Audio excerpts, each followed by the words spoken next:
il est un fait certain, c'est qu'on ne peut pas se permettre de développer des politiques migratoires sans une base objective bien faite.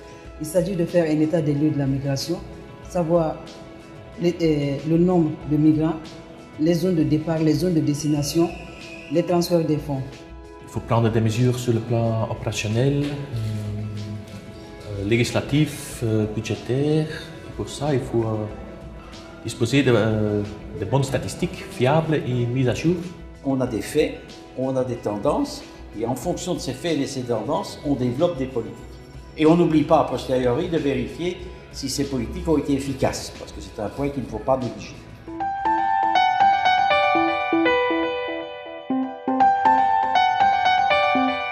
Souvent, les décideurs politiques souhaitent avoir des informations qu'ils n'ont pas. Par contre, on leur produit du côté des statisticiens des chiffres dont ils n'ont pas besoin. Donc il manque une adéquation entre l'offre et la demande en termes de statistiques.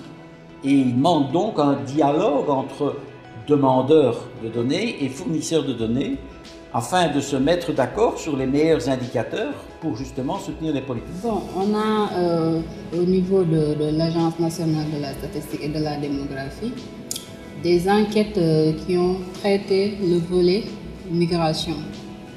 Et lors de la préparation de ces enquêtes, on essaie de contacter les secteurs concernés et d'essayer de voir leurs besoins en termes de données migratoires.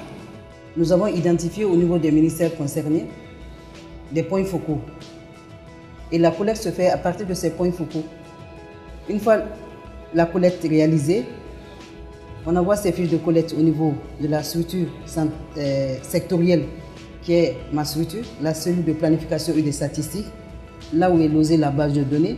Donc c'est à ce niveau qu'on centralise et qu'on fait le traitement.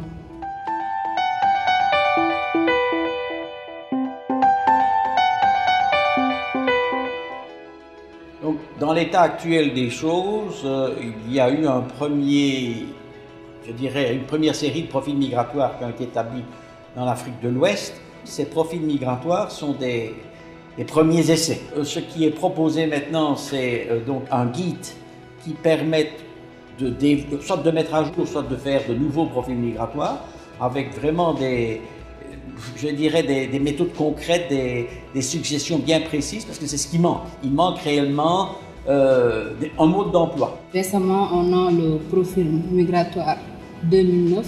Il a essayé quand même de rassembler l'ensemble des informations issues des différentes structures sur les émigrés sénégalais qui a été compilé dans ce profil migratoire. Ce qu'il faut, c'est que ce produit puisse réellement servir de base pour nos décideurs politiques. Et là aussi, il faut s'adapter. Il faut écouter ce qu'ils ont besoin et arriver avec des indicateurs, avec des choses vraiment appropriées pour leur dire attention, là, il y a quelque chose qui se passe.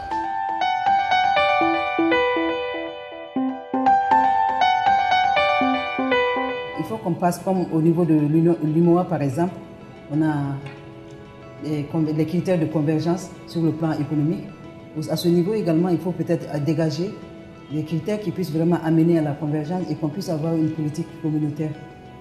Donc ça suppose que vraiment on a les mêmes intérêts dans le domaine de la migration et on vise les mêmes objectifs et on a une vision partagée de la migration.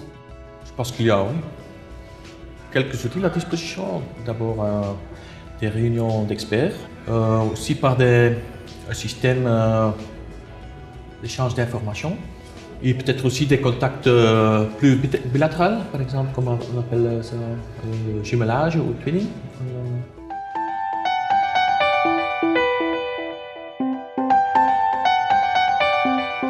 L'essentiel est que les pays se retrouvent, s'accordent sur un certain nombre de points qu'il faut vraiment faire de la migration irrégulière un problème, réduire autant que faire se peut cette migration irrégulière, promouvoir l'immigration régulière et faire en sorte qu'on puisse tirer profit de la migration.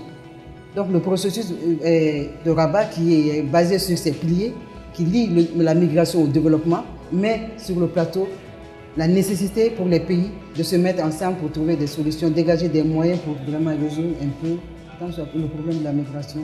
C'est vraiment important de se dire que l'Afrique est en train est un tournant parce qu'elle est bien sûr concernée largement par les migrations.